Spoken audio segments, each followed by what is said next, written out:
मेरे दिल में ये ख्याल पैदा हुआ कि इस दुनिया में हम देखें कि बुरा इंसान कौन है। बुरे इंसान की तलाशी में निकला, पूरी दुनिया घूम गए, बुरा आदमी कोई उसको नहीं मिला। अपने अंदर झांके तो उसको अपने आप में 101 बुराई मिली। क्या हुआ?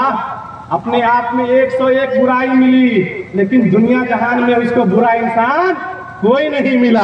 बुरा जो देखने में चला, अरे बुरा न मिले को, जो मन खोजा अपना तो मुझसे बुरा न को, मुझे से। कबीर दास का आप लोग नाम सुने होंगे, नाम सुने हैं।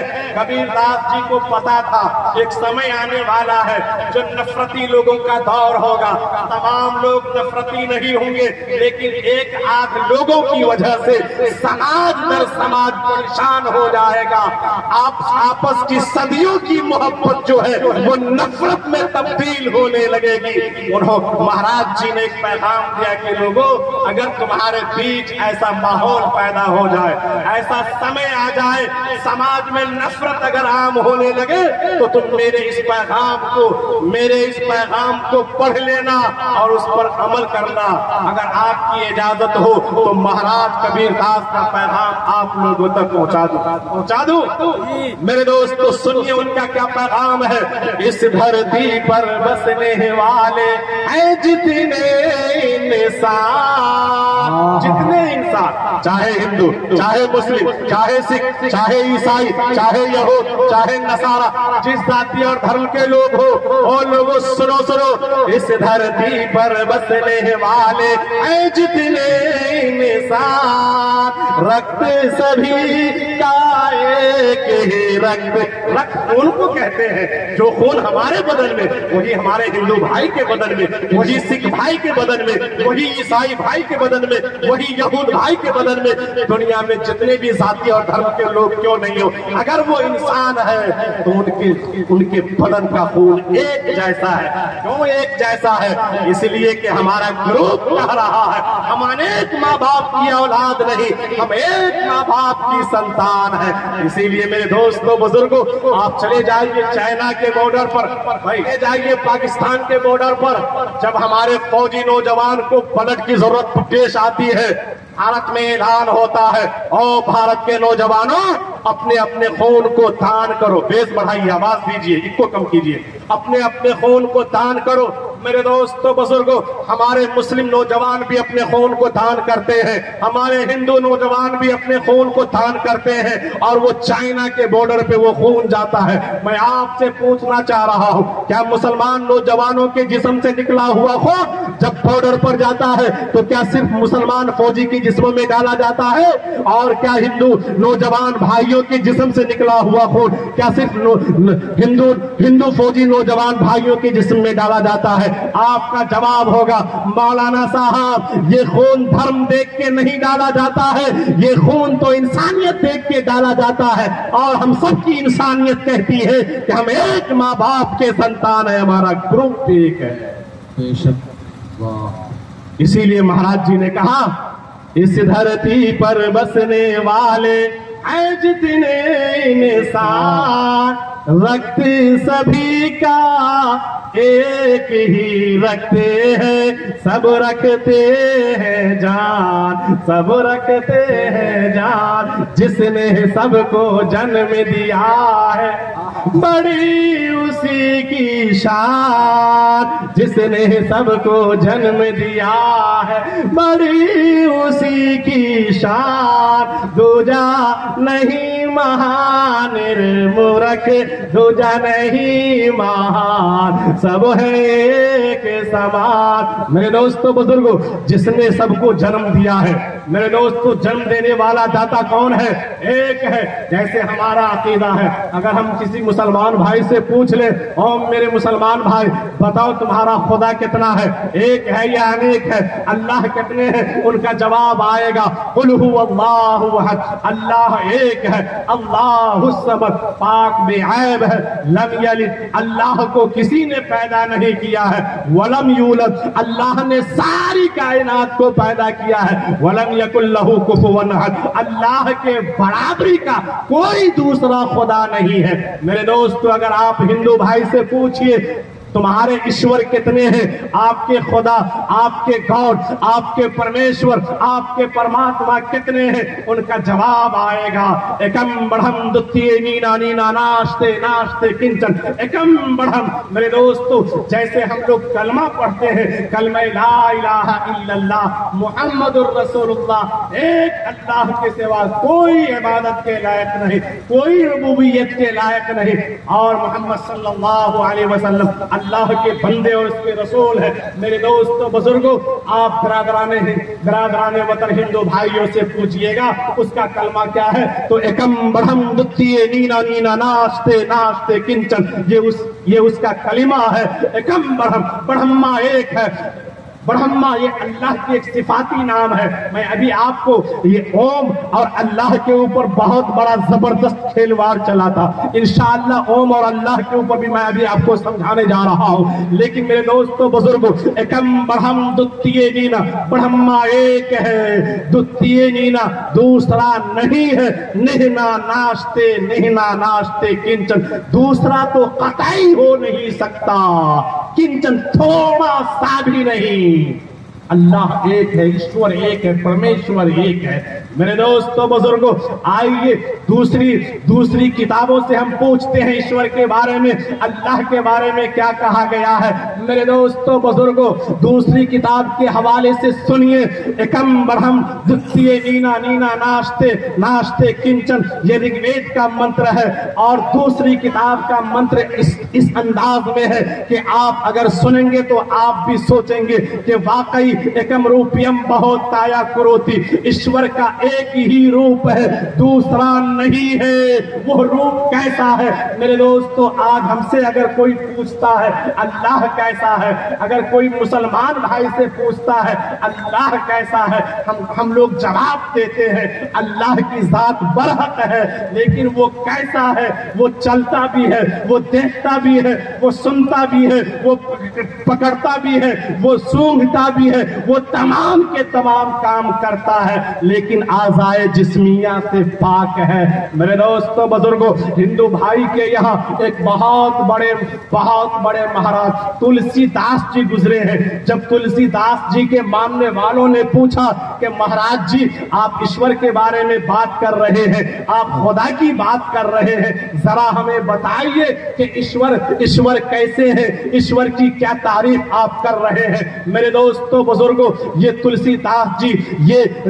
तुलसीदास जी सरयू की तट पर बैठ करके और वो अपने मानने वालों को पैगाम दे रहे हैं कि पद बिन चलई सुनई बिनो काना, बिना पांव से जो चलने वाला हो वही ईश्वर है, बिना आंख का जो देखने वाला हो वही ईश्वर है, बिना हाथ से जो पकड़ने वाला हो वही ईश्वर है, बिना कान का जो सुनने वाला हो वही ईश्वर है, बिना नाक का जो सूंघने वाला हो वही ईश्वर है। वो ईश्वर तो है, वो देखता जरूर है मगर आंख से पाक है, वो पकड़ता जरूर है मगर हाथ से पाक है, वो चलता जरूर है मगर पांव से पाक है, वो सुनता जरूर है मगर कान से पाक है।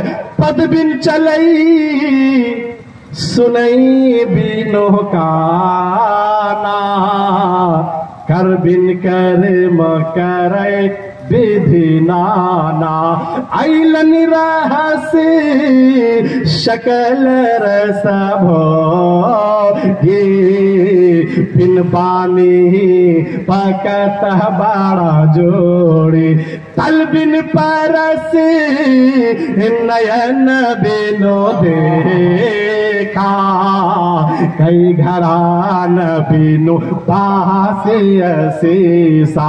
अलगज़ मेरे दोस्तों बुजुर्गों, मैं आपसे ये अर्ज कर रहा था कि जिसने सबको जन्म दिया है बड़ी उसी की शान, दूजा नहीं महान रे मूर्ख, दूजा नहीं महान, सब है एक समान। हरिजन पंडित शूद्र ब्राह्मण सैयद शेख पठान, हरिजन पंडित शूद्र ब्राह्मण सैयद शेख पठान, सब है एक ईश्वर के बंदे, सब है एक ईश्वर के बंदे, आदम की संतान, आदम की संतान। स्पष्ट हो गया, हुआ या नहीं हुआ? किसके संतान है? आदम के। मेरे दोस्तों बुजुर्गों, हम कुरान वाले हैं, हम हदीस वाले हैं, हम उस पहले मनुष्य को हजरत आदम कहते हैं, उस पहली माई को माई हव्वा कहते हैं। आप इसी चीज को हिंदू भाई की किताबों से अगर जानना चाहेंगे कि दुनिया के अंदर इस धरती पर जो पहला मनुष्य आता है उसका नाम क्या है, जवाब मिलेगा कि उसका नाम आदि मानव है। आदि कहते हैं सबसे पहला, मानव कहते हैं इंसान, आदि मानव सबसे पहला मनुष्य। और उस पहली माई का नाम, उस पहली खातून का नाम क्या है? जवाब मिलेगा शत्रुहा। हम माई हव्वा कहते हैं, उनकी किताब में शत्रुहा कहा गया है। हम अरबी में जवाब, हम अरबी में बोलते हैं, वो संस्कृत में बोलता है। मेरे दोस्तों, भाषा का फर्क है, वरना तो जिसे हम माई हव्वा कहते हैं, जिसे हम हजरत आदम कहते हैं, यही आदम और यही माई हव्वा को आदि मानो और शत्रुहा बिरादराने वतन की संस्कृतियों के अंदर कहा गया है। जब हम तमाम के तमाम लोग एक माँ बाप की संतान है, आपस में भाई भाई है, तो हम सब की जिंदगी कैसी होनी चाहिए? लड़ाई दंगे वाली या मोहब्बत वाली? आप बताइए। मोहब्बत वाली होगी तो नफरत की दीवार गिरा दे और मिलकर गाएगी। क्या करना? क्या करना है? समाज में जो नफरत आ गई है, इस नफरत को मिटाना है, इस नफरत को खत्म करना है। और ये नफरत कब मिटेगी, कब खत्म होगी? मेरे दोस्तों बुजुर्गों, जब यूपी के एक बड़े शायर आली जनाब असद बस्तवी साहब से पूछा गया कि बताइए कि हिंदू मुस्लिम की नफरतें कैसे खत्म होगी, उनका जवाब आया, और दुनिया वालों और हिंदुस्तान वालों, ये नफरत इतनी सस्ते अंदाज में खत्म होने वाली नहीं है, बल्कि इसे खत्म करना चाहते हो तो जहां फंक्शन करो, अगर हिंदू भाई फंक्शन करे, अगर मुसलमान भाई फंक्शन करे, जहां इस फंक्शन के अंदर इतने सारे लोग जमा हैं, वही अगर हमारे इस इलाके के गणमान्य बुद्धिमान अगर हिंदू भाई को भी अगर दावत दिए रहते, उन्हें भी बुलाए रहते, तो उनको भी एक अच्छा पैगाम और एक अच्छा मैसेज जाता। अगर हम लोग अपने सुख में और दुख में, जहां हम मुसलमान बैठ के उस मसाइल को हल करते हैं, अगर अपने सुख और दुख की मीटिंग और मशवरे के अंदर अपने बिरादराने वतन हिंदू भाई के गणमान्य बुद्धिमान को भी शामिल कर ले, अगर सिख ईसाई भाइयों को भी शामिल कर ले, उनका हमारे प्रति नफरत नहीं रहेगा। बड़ा से बड़ा मैटर और बड़ा से बड़ा काम होगा, सेकंडों में हल हो जाएगा। नहीं होगा? मेरे दोस्तों, आज हम लोग मदरसे के अंदर बैठते हैं, हम लोग, हमारे बीच से हमारे हिंदू भाई गुजर रहे हैं, उसे पता ही नहीं कि मदरसा क्या है। वो मानसिकता दौड़ाते हैं, कहीं यहाँ दहशतगर्द की तालीम तो नहीं हो रही है, कहीं ये लोग यहाँ तो बम की ट्रेनिंग तो नहीं दे रहे हैं। मेरे दोस्तों बुजुर्गों, और यहाँ पर उनकी मानसिकता को तोड़ने के लिए अगर हम 2-4 हिंदू भाई को हफ्ता दिन पर 10 दिन पर महीना रोज में या 6 महीने में अगर अपने मदारिस के अंदर लाना शुरू कर देंगे, अगर जिला परिषद को, अगर एमएलए साहब को, एमपी साहब को, हिंदू भाई के गणमान्य लोगों को अगर अपने संस्था के अंदर लाएंगे, बताएंगे कि देखिए मेरे संस्था में क्या तालीम होती है, देखिए मेरे संस्था के अंदर किस चीज की पढ़ाई होती है। मेरे दोस्तों, अगर हमारे बच्चों को, हमारे मदरसों को देखेंगे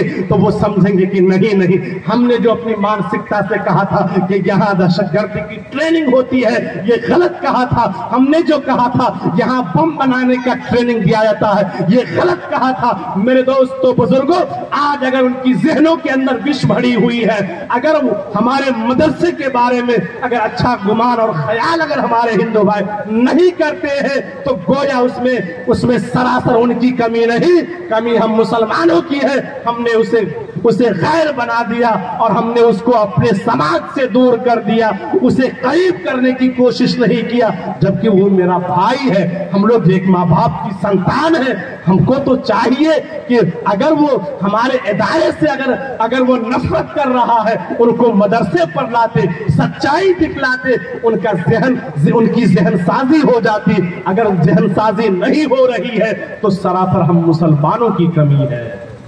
हमने अपने भाई को भाई नहीं समझा।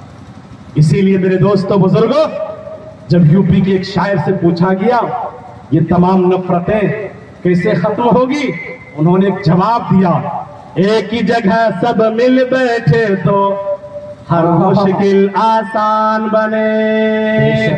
तमाम मुश्किल आसानी में तब्दील हो जाएगी, तमाम के तमाम मुश्किलात आसानियों में तब्दील हो जाएगी। कब? जब हम कहीं बैठे समाजी मीटिंग के अंदर, मशवरे के अंदर, अगर हमारे 100 मुसलमान भाई हैं, उसमें 10 तो हमारे हिंदू भाई गणमान बुद्धिमान अगर हो, अगर सिख भाई बगल में बसे हुए हैं उनको भी ले ले 2-4, अगर ईसाई भाई हैं उनको भी ले ले, अगर मजूसी हैं उनको भी ले ले, अगर तमाम के तमाम जाति और धर्म के लोग मिलके बैठ जाएं तो बड़ा से बड़ा मसला हल होगा कि नहीं होगा? एक ही जगह सब मिल बैठे तो हर मुश्किल आसान बने। सारी दुनिया में फिर अपनी एक ही अलग पहचान बने। चोटी अगर हिंदू को लगे तो दर्द मुसलमानों को हो, चोटी अगर हिंदू को लगे तो दर्द मुसलमानों को हो। हम लोगों की ख्वाहिश है कि ऐसा हिंदुस्तान बने, हम लोगों की ख्वाहिश है कि ऐसा हिंदुस्तान बने।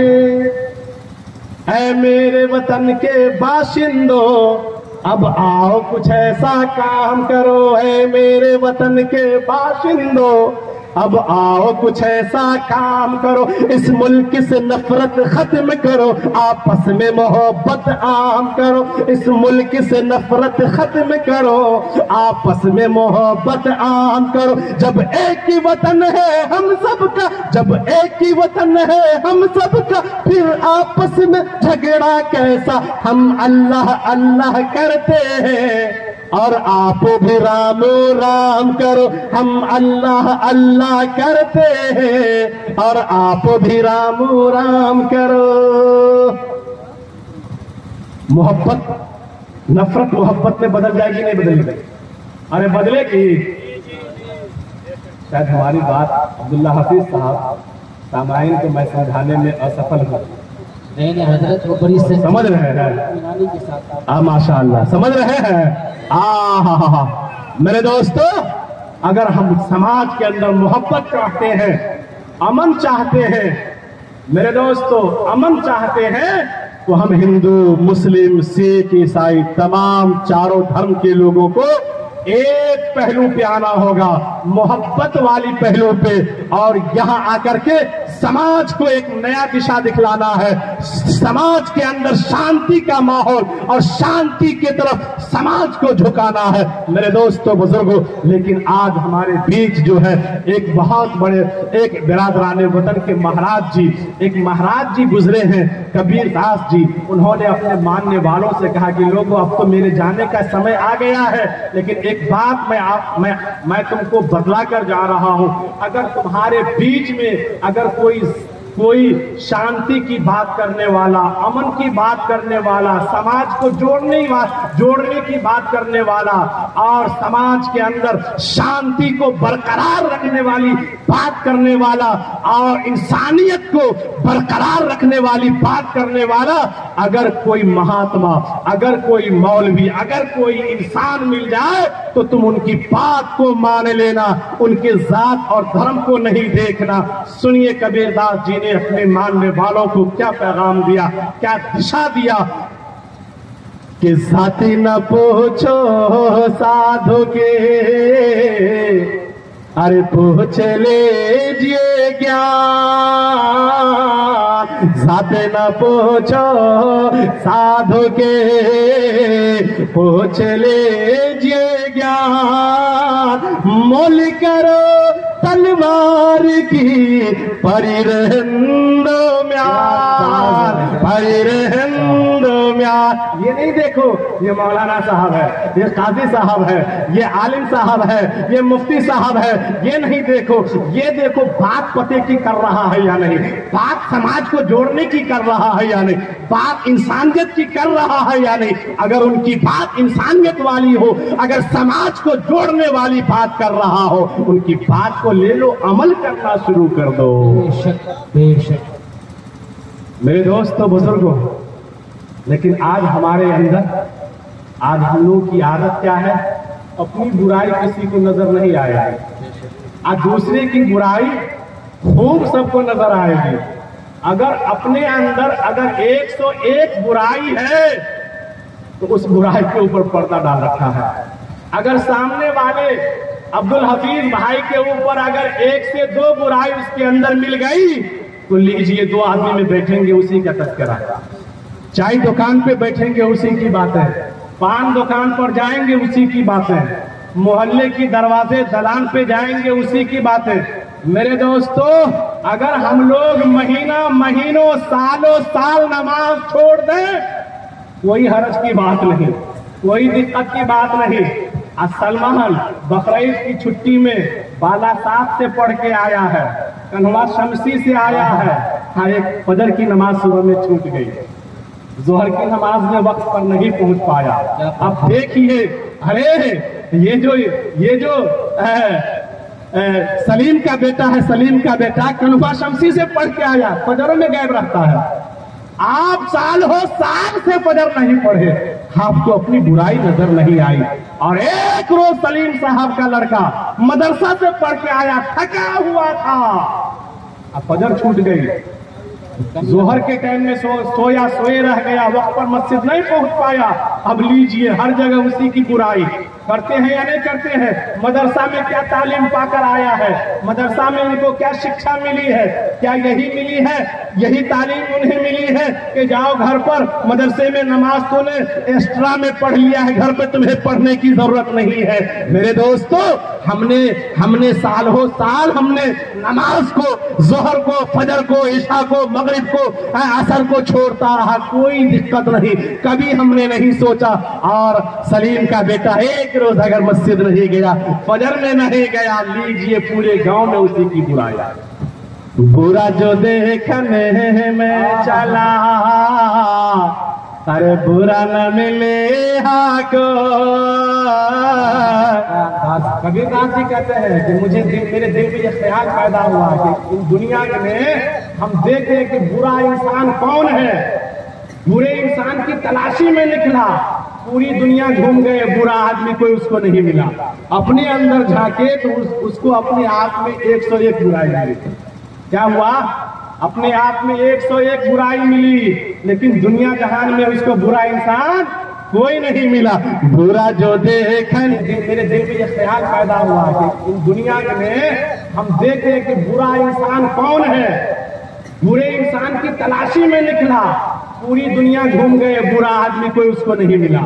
अपने अंदर झांके तो उसको अपने आप में 101 बुराई मिली।